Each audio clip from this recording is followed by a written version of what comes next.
नमस्कार दोस्तों, हम शुरू कर रहे हैं रीड की प्रिपरेशन और उसमें 9th क्लास का फर्स्ट चैप्टर साइंस में हम पढ़ना शुरू कर रहे हैं। हम डेली एनसीईआरटी रीड करेंगे लाइन टू लाइन और उसके की पॉइंट्स को हाईलाइट करके याद करेंगे according to our exam. Let's begin, शुरू करते हैं। अपने चारों ओर नज़र दौड़ाने पर हम विभिन्न प्रकार की वस्तुएं नजर आती हैं जिनका आकार, आकृति और बनावट अलग अलग होता है। इस विश्व में प्रत्येक वस्तु जिस सामग्री की बनी होती है उसे वैज्ञानिकों ने पदार्थ का नाम दिया। जिस हवा में हम श्वास लेते हैं, जो भोजन हम खाते हैं, पत्थर, बादल, तारे, पौधे, पशु, यहाँ तक कि पानी की एक बूंद या रेत का एक कण सभी पदार्थ है। ध्यान देने योग्य बात यह है कि ऊपर लिखी सभी वस्तुओं का द्रव्यमान होता है। ये कुछ स्थान व आयतन घेरती है। प्राचीन काल से ही मनुष्य अपने आसपास को समझने का प्रयास कर रहा है। भारत के प्राचीन दार्शनिक ने पदार्थ को 5 मूल तत्वों में वर्गीकृत किया है, जिसे पंचतत्व कहा गया है। ये पंचतत्व है वायु, पृथ्वी, अग्नि, जल, आकाश। उनके अनुसार इन्हीं पंचतत्वों से सभी वस्तुएं बनी हैं, चाहे वह सजीव हो या निर्जीव। उस समय के यूनानी दार्शनिकों ने भी पदार्थ के इस प्रकार वर्गीकृत किया है। आधुनिक वैज्ञानिकों ने पदार्थ के भौतिक गुणधर्म एवं रासायनिक प्रकृति के आधार पर 2 प्रकार से वर्गीकृत किया है। इस अध्याय में हम भौतिक गुणों के आधार पर पदार्थ के बारे में ज्ञान अर्जित करेंगे। पदार्थ के रासायनिक पहलुओं के आगे के अध्यायों में पढ़ेंगे। तो अभी तक हमने जितना भी पढ़ा उसका ओवरऑल कंक्लूजन ये है कि हमारे चारों ओर जो भी चीज़ें हैं उन्हें वैज्ञानिकों ने पदार्थ के रूप में डिफ़ाइन किया है। और अगर हमें पदार्थ की डेफिनेशन देनी है तो वो ये होगी कि सभी वस्तुओं का द्रव्यमान होता है और ये कुछ आयतन घेरती हो तो हम उसे पदार्थ कह सकते हैं। उसके अलावा पदार्थ को 5 मूल तत्वों से मिला हुआ भी बताया, जिसे पंचतत्व कहा गया। और ये पंचतत्व है वायु, पृथ्वी, अग्नि, जल, आकाश। ये हम जानते हैं।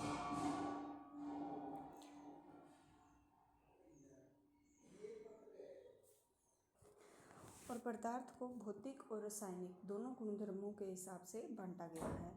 रासायनिक हम बाद में पढ़ेंगे, भौतिक गुणधर्म हम इसी चैप्टर में पढ़ना शुरू कर रहे हैं।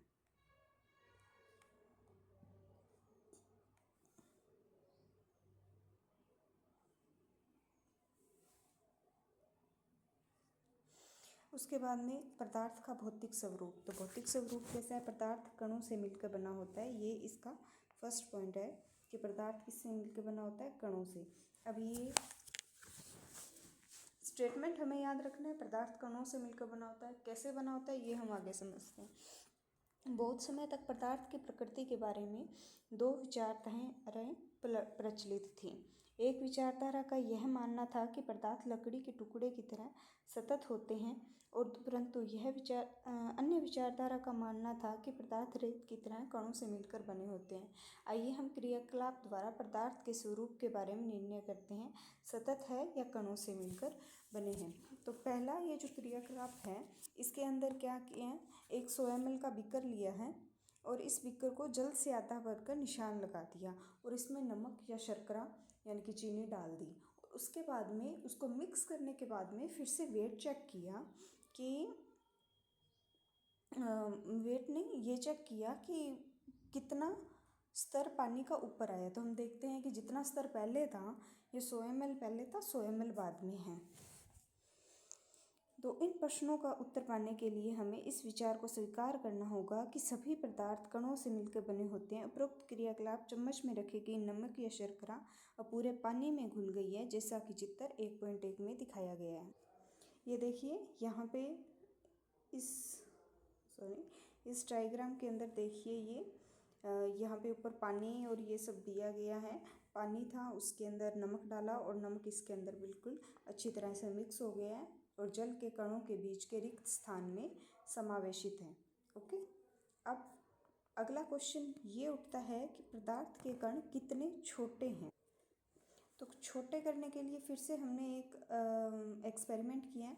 पोटेशियम परमैंगनेट लिया है जिसके अंदर की कलर बहुत अधिक होता है। उसके कुछ टुकड़े लिए और उसको पानी में डाल दिया। यहाँ से देखिए 100 ml बीकर के अंदर डाला, 100 ml पानी लिया, उसके अंदर पोटेशियम परमैंगनेट के ये थोड़े टुकड़े डाले और ये टुकड़े इसके अंदर अच्छे से घुल गए और कलर क्या आया? पिंक। फिर उसमें से 10 ml पानी डाला और 90 ml में इसके अंदर पानी है, उसके अंदर डाल दिया, फिर उसमें से 10 ml निकाला, यहाँ पे 90 ml पानी है, फिर उसके अंदर डाल दिया, देन फिर निकाला और फिर इस 90 ml के अंदर डाल दिया। अब हम एंड में देखते हैं, अनुमान लगाइए कि पदार्थ के कण कितने छोटे हैं। प्रत्येक बार तनुकृत करने पर घोल के रंग हल्का हो जाता है, फिर भी पानी रंगीन नजर आ रहा है। तो प्रयोग दर्शाता है कि पोटेशियम परमैंगनेट के बहुत थोड़े से क्रिस्टलों से पानी बहुत अधिक मात्रा में 1000 लीटर भी रंगीन हो जाती है, जिससे हम ये निष्कर्ष निकाल सकते हैं कि पोटेशियम परमैंगनेट केवल एक क्रिस्टल में कई सूक्ष्म कण होंगे। ये कण इतने छोटे छोटे कणों में विभाजित रहते हैं, अंततः एक स्थिति में कण और छोटे भागों में विभाजित नहीं किए जा सकते। पोटेशियम परमैंगनेट की जगह 2 ml डेटॉल से भी हम यह क्रियाकलाप कर सकते हैं। लगातार तनुकृत होने पर भी उसकी महक हमें मिलती रहेगी। यही है कि बार बार डाइल्यूशन होने पर भी हमें लगातार जो स्टेन है, जो कलर है, वो मिल रहा है। अब देखो, इस पूरे में से हमने अभी देखा कि पदार्थ वो छोटे कणों से मिलके बने होते हैं। उसमें भी की पॉइंट नेक्स्ट ये है, पदार्थ के कण बहुत छोटे होते हैं, इतने छोटे कि हम कल्पना भी नहीं कर सकते। नेक्स्ट हम पढ़ेंगे पदार्थ के कणों के अभिलाक्षणिक गुण। प्रथम गुण है, पदार्थ के कणों के बीच रिक्त स्थान होता है। अब रिक्त स्थान होता है, इसको फिर हम एक्सपेरिमेंट से देखेंगे। नमक, शर्करा, डेटॉल, पोटेशियम परमैंगनेट के कण समान रूप से पानी में वितरित हो गए। इसी प्रकार जब हम चाय, कॉफ़ी या नींबू बनाते हैं, एक पदार्थ के कण दूसरे पदार्थ के कणों के रिक्त स्थानों में समावेशित हो जाते हैं। यह दर्शाता है कि पदार्थ के कणों के बीच पर्याप्त रिक्त स्थान होता है। सोचो, अगर पदार्थ के कणों के बीच पर्याप्त रिक्त स्थान न हो तो क्या होगा। चाय में चाय पत्ती थोड़ी अलग डिस्टेंस पे मिलेगी भी, हाँ, गिलास में यहाँ पे थोड़ी चाय पत्ती है ऊपर ऊपर, बीच में थोड़ा मीठा है, मसाला और दूध जो डाला है वो बिल्कुल नीचे नीचे है। तो ऐसा नहीं होता, पदार्थ के कणों के बीच स्थान है, इसलिए वापस में खुल जाते हैं। पहला गुण था पदार्थ के कणों के बीच स्थान है। दूसरा है पदार्थ के कण निरंतर गतिशील होते हैं। अब गतिशील के लिए फिर से एक्सपेरिमेंट हुए। प्रथम एक्सपेरिमेंट हमने जो किया है फर्स्ट, वो है एक बुझी हुई अगरबत्ती रख दी है क्लास के एक कोने में। तो अब उसकी सुगंध लेने के लिए हमें उसके पास जाना पड़ेगा, और एक जली हुई अगरबत्ती रख दी तो पूरी अगरबत्ती की महक उस पूरे कमरे में हो गई। ठीक है, तो ये इस चीज़ को दर्शा रहा है कि पदार्थ के कण गतिशील होते हैं और पदार्थ के कणों के बीच रिक्त स्थान होता है। ये दो चीज़ें हमने पढ़ ली। दूसरा एक्सपेरिमेंट, पदार्थ के कण निरंतर गतिशील होते हैं। इसका ये है कि जल से भरे 2 बीकर लिया, एक बीकर में हमने डाल दिया लाल या नीली शाही यानी कि स्टेन डाला, और देखा कि कितने टाइम में ये घुल रहा है, और दूसरे बीकर में हमने डाला शहद, और फिर उनको वैसे ही रख दिया और देखा कि कौन घुलने में कितना समय ले रहा है। उसके बाद में एक्सपेरिमेंट है 1.5 एक्सपेरिमेंट में ये क्या कह रहे हैं कि एक गिलास में गर्म पानी और दूसरे में ठंडे पानी से भरे गिलास में कॉपर सल्फेट और परमैंगनेट का एक क्रिस्टल डालें और एक को रख दें और उसे हिलाना नहीं है, और क्या ना करें, हिलाएं नहीं, क्रिस्टल को सतह पर बैठने दें। क्रिस्टल सतह पर बैठ गया तो धीरे धीरे हमने देखा कि हमें क्या दिखाई दे रहा है, क्या पता चल रहा है और मिश्रित कैसे हो रहे हैं, क्योंकि एक साइड में हमने ठंडा पानी लिया और दूसरे में हमने गर्म पानी लिया। तो उपरोक्त 3 क्रियाकलाप हमने किए 1.3, 1.4, 1.5। तो इन तीनों से हमें क्या पता चलता है कि पदार्थ के कण निरंतर गतिशील होते हैं, अर्थात उनमें गतिज ऊर्जा होती है। तापमान बढ़ने से कणों की गति तेज हो जाती है, इसलिए हम कह सकते हैं कि तापमान बढ़ने से कणों की गतिज ऊर्जा भी बढ़ जाती है। उपरोक्त तीनों क्रियाकलापों से हमने देखा कि पदार्थ के कण अपने आप में ही एक दूसरे के साथ अंतः मिश्रित हो जाते हैं। ऐसा कणों में रिक्त स्थानों में समावेशन के कारण होता है। दो विभिन्न पदार्थों के कणों को स्वतः मिलना ही विसरण कहलाता है, और यह भी पता चलता है कि गर्म करने पर विसरण तेज हो जाता है। ऐसा क्यों होता है? तो हमने एक नया वर्ड सीखा, विसरण। विसरण क्या है? दो पदार्थों के कणों का स्वतः मिलना विसरण कहला रहा है। तापमान बढ़ने से कणों की गतिज ऊर्जा बढ़ेगी और विसरण जल्दी से होगा, और ऐसा क्यों हो रहा है ये हम नेक्स्ट में देखते हैं। पदार्थ के कण एक दूसरे को आकर्षित करते हैं। थर्ड हम इसमें क्या देख रहे हैं कि पदार्थ के कण एक दूसरे को आकर्षित करते हैं। इसके लिए फिर से हम एक एक्सपेरिमेंट कर रहे हैं 1.6, और इस एक्सपेरिमेंट में हम ये देखते हैं कि एक तो ये जो यहाँ दिखाई गई हैं गर्ल्स, इनकी तरह बिल्कुल कमर पकड़कर, और एक ये वाली पोजीशन है। सेकंड हम बनाते हैं कि इस तरह से श्रृंखला बनाने के बाद सेकंड हमने बनाई कि हमने सिर्फ लाइन में सभी गर्ल्स ने हाथ पकड़ रखे हैं। थर्ड हमने बनाई कि सिर्फ फिंगर्स पकड़ रखी हैं। तो अब इनमें से हमें ये चेक करना है कि किस समूह ने एक दूसरे को सबसे अधिक बल से पकड़ा है। ठीक है, और 1.7 नेक्स्ट वाले में एक लोहे की कील ली, एक चौक का टुकड़ा और एक रबड़ बैंड लिया और सभी पे हथौड़ा मारा। तो बताओ किसमें क्या फ़र्क पड़ेगा। तो लोहे की जो कील होगी वो तो कोई असर नहीं पड़ेगा उस पर, क्योंकि उसके कण बहुत पास पास है, वो बहुत स्ट्रॉन्ग है। चौक का टुकड़ा अपने छोटे छोटे पार्टिकल्स में टूट जाएगा और रबड़ बैंड पे भी कोई फ़र्क नहीं पड़ेगा। तो तीनों में से किसके कण एक दूसरे से अधिक बल से जुड़े हुए हैं। और नेक्स्ट एक्सपेरिमेंट है, एक थाली में पानी लिया है हमने और उसे उंगली से काटने का प्रयास करें। क्या जल की सतह कटती है? बिल्कुल, हम जल की सतह काट पाते हैं। मच्छर नहीं काट सकता, देखो वो उसके ऊपर ऊपर तैरता रहता है। हमारे हाथ में जो बल है, जो हम उसके ऊपर फोर्स लगा रहे हैं, उससे हम पानी को काट पा रहे हैं। इसीलिए तो पर्सन तैराकी कर सकता है कोई भी। उपरोक्त तीनों क्रियाकलाप हमें सुझाते हैं कि पदार्थ के कणों के बीच एक बल कार्य करता है। यह बल कणों को एक साथ रखता है। इसे आकर्षण बल सामर्थ्य प्रत्येक पदार्थ का अलग अलग होता है। क्वेश्चंस हम सारे एक साथ करेंगे। आगे बढ़ते हैं। पदार्थ की अवस्थाएं। हमें पता है पदार्थ 3 अवस्थाओं में होता है, ठोस, द्रव और गैस। ठोस अवस्था, इसी के लिए फिर से हमने एक एक्सपेरिमेंट किया। पेन, किताब, सुई, लकड़ी और छड़ ली और इन सभी के चारों ऊपर और पेंसिल घुमाई और अब इसमें आगे हथौड़ा मारना, खींचने, गिराने से तय किया। देखा इसका आकार निश्चित है क्या, आयतन क्या है, और इसको प्रेस करने, संपीड़ित करने का प्रयास किया तो संपीड़ित होता है क्या। तो ये सारा एक्सपेरिमेंट करने के बाद हम इस पे आते हैं रिजल्ट पे। उपरोक्त सभी उदाहरण ठोस के हैं। हम देख सकते हैं कि सभी का एक निश्चित आकार, स्पष्ट सीमाएं तथा आयतन यानी नगण्य संपीड़ितता होती है। बाह्य बल लगाने पर भी ठोस अपने आकार को बनाए रखते हैं। बल लगाने पर ठोस टूट सकते हैं लेकिन इनका आकार नहीं बदलता, इसलिए दृढ़ होते हैं। अब कुछ 3 चीज़ों पे विचार करो। रबड़ बैंड क्या माना जाए, खींचकर इसका आकार बदला जा सकता है, क्या ये ठोस है। विभिन्न आकार के बर्तनों में रखने पर चीनी और नमक उन्हीं बर्तनों का आकार ले लेते हैं, क्या ये ठोस है। स्पंज क्या है, यह ठोस है लेकिन फिर भी इनका संपीड़न संभव है, क्यों। तो ये सभी ठोस ही हैं क्योंकि, अब इनका रीज़न सुनो। बाह्य बल लगाने जाने पर रबड़ बैंड का आकार बदलता है और बल हटा लेने पे पुनः अपने आप मूल आकार में आ जाता है। अत्यधिक बल लगाने पर यह टूट जाता है। चाहे हम शर्करा या नमक को अपने हाथों में ले लें या किसी प्लेट या जार में रखें, इनके क्रिस्टलों का आकार नहीं बदलते हैं। स्पंज में बहुत छोटे छिद्र होते हैं जिनमें वायु का समावेशन होता है। जब हम इसे दबाते हैं तो वायु बाहर निकलती है, इससे इनका संपीड़न संभव है। तो देखा हमने ठोस पढ़ा। पदार्थ की 3 अवस्थाएं हैं, ठोस, द्रव, गैस। ठोस आकार निश्चित, आकृति निश्चित, आयतन निश्चित। हाँ, ठोस टूट सकते हैं दाब लगाने पर, यानी लेकिन उनकी जो मूल आकृति है उसमें चेंज नहीं होगा। यानी कि चौक टूट जाएगा पर उसका छोटे से छोटा जो पार्टिकल है वो भी तो ठोस ही है। रबड़ को खींच सकते हो आप, लेकिन बल हटा लेने पे पुनः अपनी अवस्था में आ जाता है। और चीनी हुआ, नमक हुआ, उसका छोटा से छोटा जो पार्टिकल है वो ठोस है, वो द्रव नहीं है, उसका निश्चित आकार है।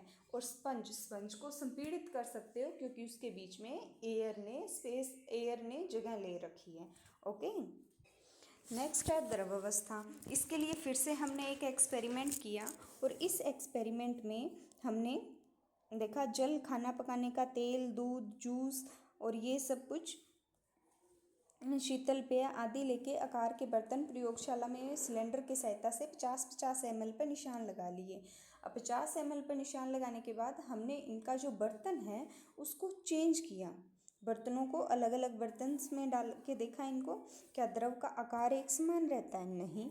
बर्तन एक दूसरे में उडेलने पर क्या वह आसानी से बहता है? यस। प्रेक्षण से हम पाते हैं कि द्रव का आकार नहीं लेकिन आयतन निश्चित होता है। जिस बर्तन में इन्हें रखा जाए उसी का आकार ले लेते हैं। द्रवों में बहाव होता है, इनका आकार बदलता है, इसलिए ये दृढ़ नहीं, ये तरल होते हैं। ठीक है, ये दृढ़ नहीं होते, ये तरल होते हैं। जिस बर्तन में रखोगे उसी का आकार ले लेंगे। उसके बाद क्रियाकलाप 1.4 1.5 के संदर्भ में हमने देखा ठोस और द्रव का विसरण द्रवों में संभव है। वातावरण की गैसें विसरित होकर जल में घुल जाती हैं। ये गैसें विशेषतः ऑक्सीजन एवं कार्बन डाइऑक्साइड जलीय जंतुओं और पौधों के लिए अनिवार्य होती हैं। सभी जीवधारी अपने जीवन निर्वाह के लिए श्वास लेते हैं, परंतु जलीय जंतु जल में घुली ऑक्सीजन के कारण श्वास लेते हैं। इस तरह से हम निष्कर्ष पर पहुंचते हैं कि द्रव और गैस तीनों का विसरण संभव है। ठोसों की अपेक्षा द्रवों में विसरण की दर अधिक होती है। ऐसा इसलिए होता है क्योंकि द्रव अवस्था में पदार्थ के कण स्वतंत्र रूप से गति करते हैं और ठोस की अपेक्षा द्रव के कणों में रिक्त स्थान भी अधिक होता है। तो अब इसमें है द्रव अवस्था हमने देख ली। अब ठोस और द्रव के अंदर ये है कि विसरण की दर किसकी ज़्यादा है। ठोस, द्रव और गैस विसरण तो तीनों में ही होगा, पर मैक्सिमम किस में होगा, तो वो ठोस और द्रव में से द्रव में होगा। उसके दो रीज़न है, उनके बीच में रिक्त स्थान ज़्यादा है और पदार्थ के कण जो द्रव है वो स्वतंत्र अवस्था में इधर से उधर गति कर सकते हैं क्योंकि स्पेस ज़्यादा है। अब है गैसीय अवस्था। आपने कभी उस गुब्बारे वाले पे ध्यान दिया है जो एक ही गैस सिलेंडर से बहुत सारे गुब्बारों में हवा भरता है। उसे पता लगाएं सिलेंडर में वह कितने गुब्बारे भरता है। पूछिए सिलेंडर में कौन सी गैस रखी हुई है। अब नेक्स्ट एक्सपेरिमेंट इसमें करते हैं। एक सिरंज ली है हमने, ये रही, और इस सिरंज के अंदर ये पिस्टन है। इसमें एक बार तो हम सीधी हवा भर लेते हैं, दूसरे में हम भर लेते हैं पानी और तीसरे में हम चॉक भर लेते हैं और फिर इसको प्रेस करने की कोशिश करते हैं। तो आप ये बताइए, हाँ, और इसके नीचे हम रबड़ का कॉक भी लगा लेते हैं। अब इसको प्रेस करके आप बताइए कि आप किसे ज़्यादा प्रेस कर पाएंगे। तो आपको भी पता है कि हम गैस को जल्दी प्रेस कर पाते हैं देन द्रव, और फिर ठोस को तो बहुत ही बहुत ही नगण्य अमाउंट में हम प्रेस कर पाते हैं। ठीक है, हमने देखा कि ठोस एवं द्रवों की तुलना में गैसों की संपीड़ितता काफ़ी अधिक होती है। हमारे घरों में खाना बनाने में उपयोग की जाने वाली द्रवीकृत पेट्रोलियम गैस LPG, अस्पतालों में दिए जाने वाले ऑक्सीजन सिलेंडर में संपीड़ित गैस होती है। आजकल वाहनों में ईंधन के रूप में संपीड़ित प्राकृतिक गैस CNG का उपयोग होता है। संपीड़ितता काफ़ी अधिक होने के कारण गैस के अत्यधिक आयतन को एक कम आयतन वाले सिलेंडर में संपीड़ित किया जा सकता है एवं आसानी से एक स्थान से दूसरे स्थान तक भेजा जा सकता है। हमारी नाक तक पहुंचने वाली गंध से बिना रसोई में प्रवेश किए ही हम जान सकते हैं कि क्या पकाया जा रहा है। यह गंध हम तक कैसे पहुंचती है। खाने की गंध कण वायु में मिल जाते हैं और रसोई से फैलकर हम तक पहुंच जाते हैं। यह गंध के कण और भी दूर जा सकते हैं। पके हुए गर्म खाने की महक हमारे पास कुछ ही क्षणों में पहुंच जाती है। इसकी तुलना ठोस द्रवों के विसरण से करें। कणों की तेज गति, अत्यधिक रिक्त स्थानों के कारण गैसों का अन्य गैसों में विसरण बहुत तीव्रता से होता है। यानी कि गैस का अन्य गैस में विसरण सबसे ज़्यादा तेजी से होगा। जल में यानी कि द्रव में गैस का मिश्रण भी हो सकता है। हमने पीछे देखा कि जो पानी होता है, समुद्र में जल है, वहाँ जीव ऑक्सीजन ले रहे हैं, कार्बन डाइऑक्साइड छोड़ रहे हैं। इसका मतलब जल के अंदर गैस है, यानी कि द्रव में गैस का विसरण हो रहा है। तो इस तरह से देखिए, ये ठोस के कण बिल्कुल पास पास, द्रव के थोड़े उससे दूर, और इनमें गति है, और गैस के मॉलिक्यूल्स बहुत दूर होते हैं, इनमें जो है गति अधिक रहेगी। अब नेक्स्ट हम इसमें ये पढ़ेंगे, गैसीय अवस्था में कणों की गति अनियमित और अत्यधिक तीव्र होती है। इससे अनियमित गति के कारण ये कण आपस में या बर्तन की दीवारों से टकराते हैं। बर्तन की दीवार पर कणों द्वारा प्रति इकाई क्षेत्रफल लगने वाले बल के कारण गैस का दबाव बनता है। क्या पदार्थ अपनी अवस्था को बदल सकता है? हम प्रेक्षण से जानते हैं कि जल पदार्थों को 3 अवस्थाओं में रह सकता है। तो देखिए, ठोस जैसे बर्फ, द्रव जैसे जल एवं गैस जैसे जलवाष्प। अवस्था बदलने के दौरान पदार्थ के अंदर क्या होता है, अवस्था परिवर्तन से पदार्थ के कणों पर क्या प्रभाव पड़ता है, हम इन प्रश्नों के उत्तर देखते हैं, खोजते हैं। तो तापमान परिवर्तन का प्रभाव। तो पदार्थ के कणों में तापमान परिवर्तन से क्या होता है, तो इसके लिए इन्होंने एक एक्सपेरिमेंट किया है फिर से। और इस एक्सपेरिमेंट ने इन्होंने बर्फ़ ली है और उस बर्फ़ के ऊपर एक थर्मामीटर लगा दिया है और नीचे से और बीकर के नीचे आग जला के रख दी है यहाँ पे। और अब ये गर्म हो रहा है, बर्फ़ पिघल रही है और थर्मामीटर से हम इसका टेम्परेचर नोट कर रहे हैं। शुरू में भी कर लिया बर्फ़ का, और जब बर्फ़ बिल्कुल पिघल जाती है तब फिर से किया, और जब बर्फ़ जो है वो पानी बन गई और फिर वो भाप में चेंज हो, यानी कि बॉयल होने शुरू हो गई और फिर वो भाप में चेंज हुई, तब भी उसका हमने टेम्परेचर नोट किया। तो अब देखते हैं इससे क्या होता है। ठोस के तापमान बढ़ाने से उसके कणों की गतिज ऊर्जा बढ़ जाती है। गतिज ऊर्जा में वृद्धि होने के कारण कण अधिक तेजी से कंपन करने लगते हैं। ऊष्मा के द्वारा प्रदत्त की गई ऊर्जा के कणों बीच के आकर्षण बल को पार कर लेती है। इस कारण कण का अपने नियत स्थान को छोड़कर अधिक स्वतंत्र होकर गति करने लगते हैं। एक अवस्था ऐसी आती है जब ठोस पिघलकर द्रव में परिवर्तित हो जाता है। न्यूनतम ताप पर ठोस का पिघलकर द्रव बन जाना ही क्या कहलाता है, गलनांक। तो हमने गलनांक की वो डेफिनेशंस देखी कि न्यूनतम ताप पर ठोस का पिघलकर द्रव बन जाना गलनांक है। किसी ठोस का गलनांक उसके कणों के बीच के आकर्षण बल के सामर्थ्य को दर्शाता है। तो बर्फ का गलनांक हमने थर्मोमीटर लगाया था, तो क्या था, 273.15 केल्विन है। गलने की प्रक्रिया यानी कि ठोस से द्रव अवस्था में परिवर्तन को संगलन कहते हैं। तापमान की अंतर्राष्ट्रीय एसआई मात्रक केल्विन है, जिसे डिग्री सेंटीग्रेड 273.15 होता है। सुविधा के लिए हम दशमलव को पूर्णांक में ही ले लेंगे, यानी कि इसको सीधा 273 बुलाएंगे। और तापमान माप केल्विन सेल्सियस में बदलने के लिए दिए हुए तापमान से एक 273 को घटाना चाहिए, और सेल्सियस से केल्विन में बदलने के लिए सेल्सियस का जो तापमान दिया है उसमें 273 जोड़ना चाहिए। किसी ठोस के गलने की प्रक्रिया में तापमान समान रहता है।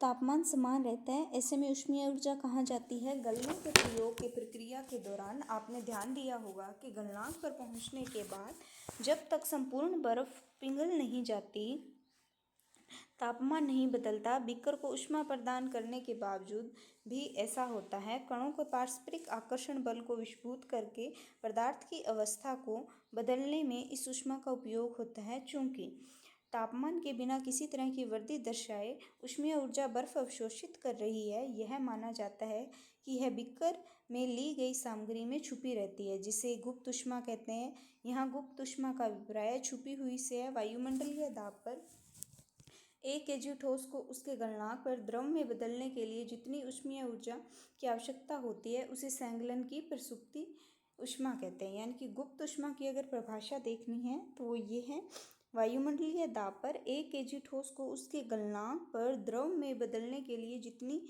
ऊष्मीय ऊर्जा की आवश्यकता होती है, उसे संकलन की प्रसुप्ति व्यवस्था कहते हैं। अर्थात 0 डिग्री सेंटीग्रेड 273 केल्विन पर जल के कणों की ऊर्जा उसके तापमान पर बर्फ के कणों की ऊर्जा से अधिक होती है। जब हम जल में ऊष्मीय ऊर्जा देते हैं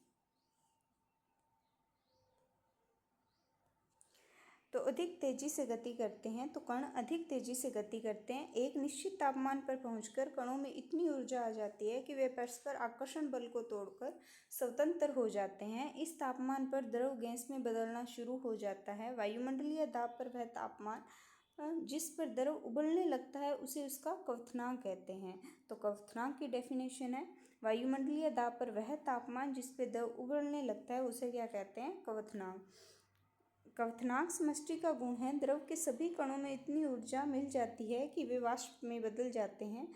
जल के लिए यह तापमान 373 kelvin 100 degree centigrade 273 plus 100 373 kelvin है। तो हमने यहाँ देखी है गुप्त ऊष्मा। गुप्त ऊष्मा मतलब जल को, यानी कि जो बर्फ़ हमारे पास थी उसे पूर्णतः जल में बदलने पर 0 डिग्री टेम्परेचर अगर बर्फ़ का है तो बर्फ़ पूरी तरह पिघल के जब तक वाटर में कन्वर्ट होगी तब भी उसका टेम्परेचर 0 डिग्री ही रहेगा। तो हम टेम्परेचर तो नीचे से दे रहे हैं ना, हीट कर रहे हैं, तो वह ऊष्मा गई कहाँ, तो वह ऊष्मा अवस्था परिवर्तन में चली गई, इसलिए उसको गुप्त ऊष्मा कहते हैं। अब हमसे पूछा जाए कि किसकी ऊर्जा अधिक है, ठोस की यानी कि बर्फ़ की या द्रव उस पानी की, तो पानी की ऊष्मा अधिक है, एनर्जी उसमें अधिक है, बिकॉज वो ठोस से द्रव के अंदर आई है और हीट उसने गेन किया है। ओके, सेम इसी तरह क्या आप वाष्पीकरण की गुप्त ऊष्मा को परिभाषित कर सकते हैं? इसे उस तरह से परिभाषित कीजिए जैसे हम सैंगलन की प्रसुप्ति ऊष्मा को परिभाषित किया। 373 केल्विन 100 डिग्री सेंटीग्रेड ताप पर भाप अर्थात वाष्प के कणों को उसी तापमान पानी के कणों की अपेक्षा अधिक ऊर्जा होती है। ऐसा इसलिए होता है क्योंकि भाप के कणों के वाष्पीकरण की गुप्त ऊष्मा के रूप में अतिरिक्त ऊर्जा अवशोषित कर ली है। अब देखिए, ठोस से द्रव, द्रव से गैस, ऊष्मा दोगे तो इधर की तरफ जाएगा, ठोस द्रव गैस, और अगर इसे शीतलता प्रदान करोगे तो ये गैस द्रव और फिर ठोस। अतः हम कह सकते हैं कि तापमान बदलकर हम पदार्थ की एक अवस्था से दूसरी अवस्था में बदल सकते हैं। हमने सीखा कि गर्म करने पर पदार्थ की अवस्था बदल जाती है, गर्म होने पर ये ठोस, द्रव और द्रव से गैस में बन जाते हैं। लेकिन कुछ ऐसे पदार्थ हैं जो द्रव अवस्था में बिना परिवर्तित हुए ठोस अवस्था में सीधे गैस और वापस ठोस में बदल जाते हैं, और इसका उदाहरण है कपूर। कपूर ऊर्ध्वपातन की क्रिया द्वारा जैसे इसको हीट किया जाता है, हमने अपने घरों में भी देखा है, ये गैस के रूप में चला जाता है, ये द्रव में चेंज नहीं होता। तो ये यहाँ एक्सपेरिमेंट से दिखाया गया है।